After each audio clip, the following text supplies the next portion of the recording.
పరిగెత్తడం ప్రారంభించాడు.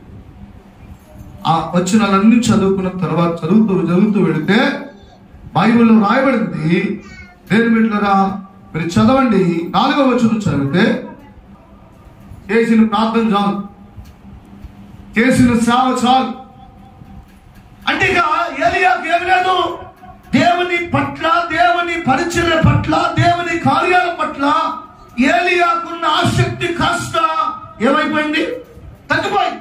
ఇక చాలన్నాడు. ఎందుకు అర్థమలేక అంతే. అయ్యారు చాలండి, ముగించండి అంటే ఇక వినడానికి ఆసక్తి లేదు, ఇదిగో ముందుకు వెళ్ళడానికి ఇంట్రెస్ట్ లేదు.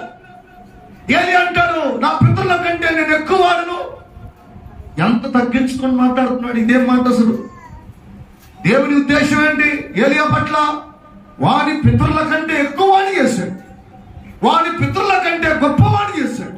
కానీ ఏమైనా అంటాడు, నా పితరులలో నేను కూడా ఒకరినే, వాళ్ళకంటే నేను ఎక్కువ వాడిని గాను. ఇంత మట్టుకు చాలు. మారు మనసు పొందలేకపోవడానికి గల కారణం మొదటిది ఆసక్తి లేకపోవడం. దేవుని స్తోత్రం, హల్లెలూయా. ఏం లేకపోవడం చెప్పండి? ఆసక్తి లేకపోవడం. ఏలియాకు ఇక ఆసక్తి లేదు. చేసిన పని చాలు, కలిగించిన పరిచర్యలు, చేసినటువంటి దేవుని పని చాలయ్యా అని తనకున్న ఆసక్తిని చాలా మందికి ఆసక్తి లేకపోవడం. దేవుని మందిరానికి వెళ్ళాలని ఆసక్తి లేకపోవడం, దేవుని సన్నిధిలో ఉండాలని ఆసక్తి లేకపోవడం, దేవుణ్ణి ఆరాధించాలని ఆసక్తి లేకపోవడం. ఒక పాట పాడతావా? గొంతు బాగలేదండి. ఏదో ఎస్పీ సుశీల్ గొంతు అయినట్టుగా. ఏం బాగలేదంట? గొంతు బాగలేదంట. అంటే ఇవన్నీ దేని గుర్తు? ఆసక్తి లేకపోవడం.